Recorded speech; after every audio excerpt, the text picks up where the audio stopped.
17. Mulheres intencionais na maternidade. Imagine a seguinte cena: a sua família, que mora em São Paulo, decide passar as férias no Nordeste. Vocês ouviram falar sobre a beleza das praias de lá e gostariam de conhecê-las. Então, no primeiro dia das férias familiares, todos entram no carro para dar início à tão esperada viagem. Contudo, existe um problema: ninguém preparou nada para a viagem. Não escolheram o destino exato. No Nordeste seria Natal, Salvador, Aracaju ou Recife.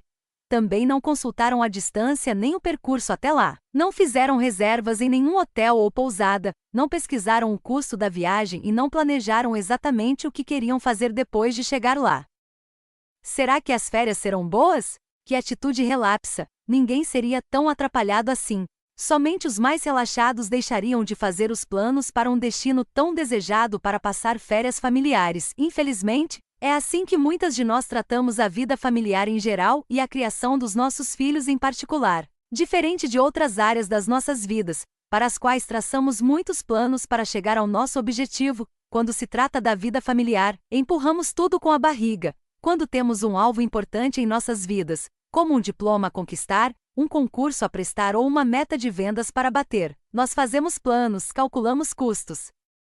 Estabelecemos prioridades e traçamos a melhor rota para atingirmos o objetivo. No entanto, tenho percebido que muitos pais não encaram a criação dos seus filhos com essa mesma dedicação. Sabem que querem filhos, almejam ter filhos bem-sucedidos, convertidos, que amam a Deus e que são uma bênção neste mundo, mas muitas vezes não passam disso. Belos sonhos, com certeza, mas não se chega a esse destino sem planejar muito bem a rota. Graças a Deus, não precisamos desbravar novos caminhos na educação dos nossos filhos, como muitos hoje aparentemente creem. O Criador da família já deixou um mapa confiável para aqueles que desejam ter seu GPS guiado pelo Senhor. Para isso, precisamos confiar nele e ser intencionais ao seguirmos as rotas de Deus e investir na próxima geração. Quantas vezes tenho sido abordada por mães jovens, querendo dicas para criarem seus filhos? Elas sabem o que querem no final do processo, mas não sabem como chegar lá. Sinto tristeza quando muitas vezes, após apontar o caminho, elas concluem que esse trajeto é muito difícil. Preferem andar por estradas mais confortáveis e fáceis. Querem o destino, mas não o caminho para chegar lá. Seria como querer chegar às praias do Nordeste dirigindo em direção ao Rio Grande do Sul.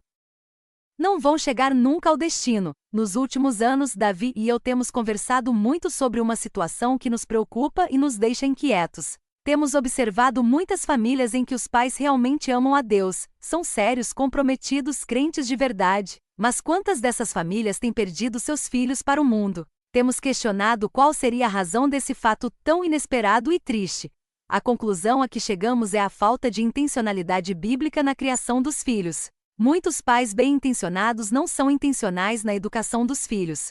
Às vezes fazem isso em nome da graça, mas interpretam graça de forma equivocada como sinônimo de libertinagem. Na tentativa de fugir de um legalismo que talvez tenha caracterizado suas próprias famílias de origem, esses pais levam o pêndulo para o outro lado e deixam de direcionar seus filhos intencionalmente nos caminhos do Senhor. Precisamos de equilíbrio com intencionalidade e graça. O texto clássico sobre educação de filhos nas Escrituras, sobre qual todas as outras passagens bíblicas sobre educação de filhos se constroem, é o Shema Israel, de Deuteronômio 6.4-7. Ouça, ó Israel, o Senhor, o nosso Deus, é o único Senhor. Ame o Senhor, o seu Deus, de todo o seu coração, de toda a sua alma e de todas as suas forças. Que todas estas palavras que hoje lhe ordeno estejam em seu coração. Ensine-as com persistência a seus filhos.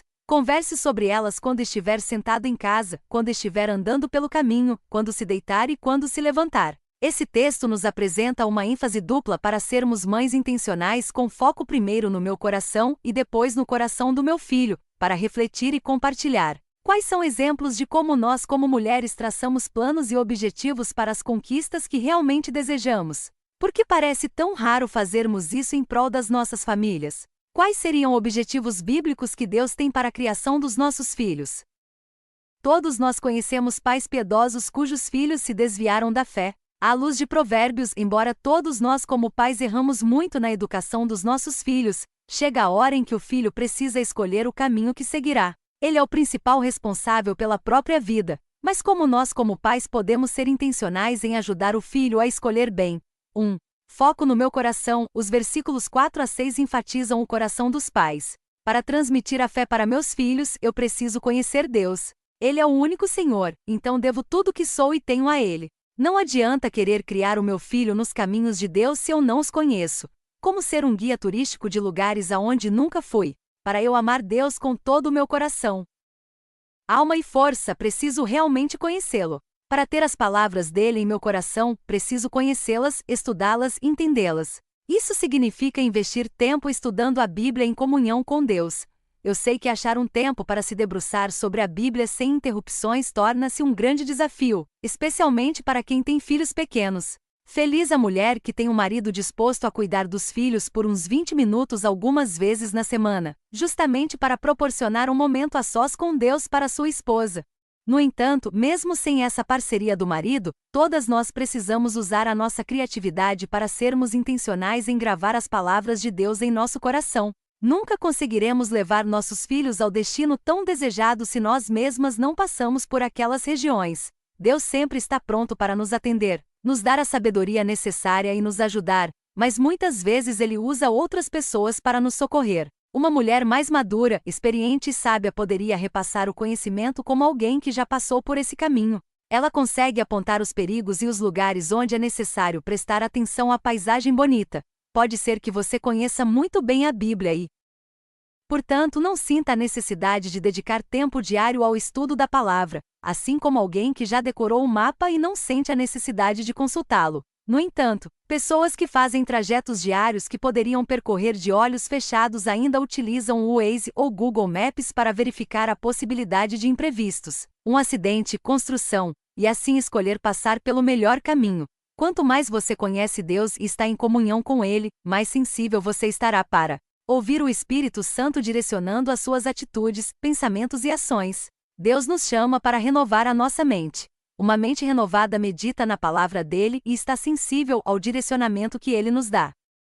Se quisermos acertar na direção, precisamos seguir o mapa, conhecer bem o caminho e obedecer ao direcionamento de quem sabe melhor do que nós, Deus, para refletir e compartilhar. Você prioriza um tempo diário lendo a Bíblia e orando? Você procura conhecer os planos de Deus e obedecer às ordens dele? O que mais impede que você seja intencional em seu tempo devocional com o Senhor? Você tem uma amiga, conselheira ou mentora que é mais sábia e que serve como guia nos percursos da sua vida? Você tem sido uma companheira fiel de viagem de outras mulheres? Como melhorar em ambos os sentidos? 2. Foco no coração do meu filho.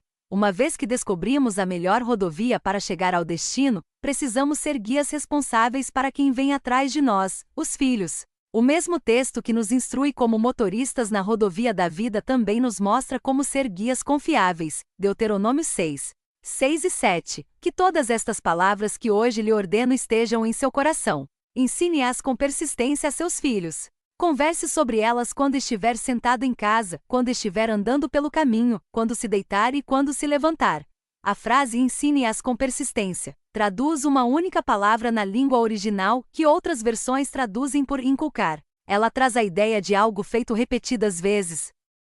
Como usar uma pedra de amolar para afiar uma faca ou a ponta de uma flecha para penetrar o coração da caça. Trata-se de intencionalidade ao preparar a palavra para penetrar o coração do filho.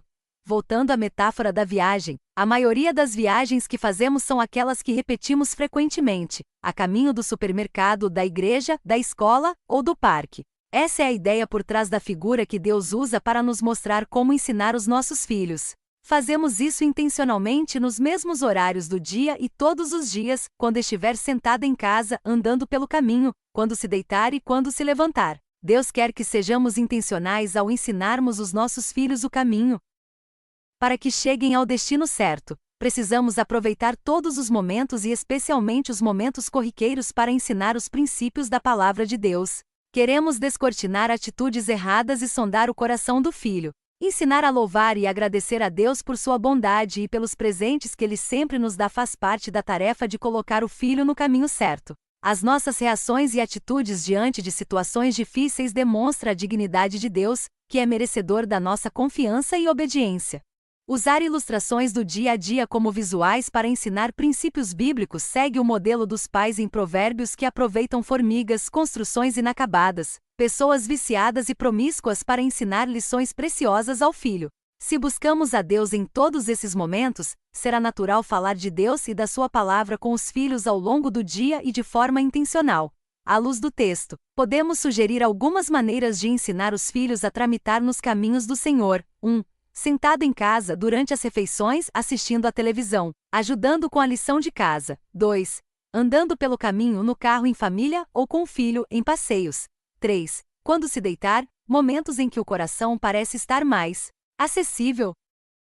Antes de dormir, horário em que os filhos querem protelar. 4. Quando se levantar, nos primeiros momentos do dia durante o café da manhã, estabelecendo logo cedo o tom do dia. Não sabemos quanto tempo teremos para direcionar os filhos nessa viagem. O ideal seria 18, 20 ou 25 anos até que os filhos sejam independentes e saiam de casa. Contudo, não sabemos se teremos todo esse tempo. Na Bíblia encontramos casos assim. Ana entregou Samuel com talvez 3 ou 4 anos a Eli.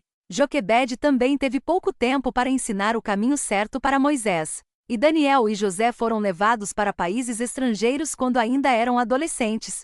Graças a Deus, seus pais souberam preparar os filhos para chegarem ao destino almejado durante o tempo que tiveram. Para refletir e compartilhar, em que sentido o papel de mãe parece com o de um guia turístico? Como podemos nos preparar melhor para essa tarefa?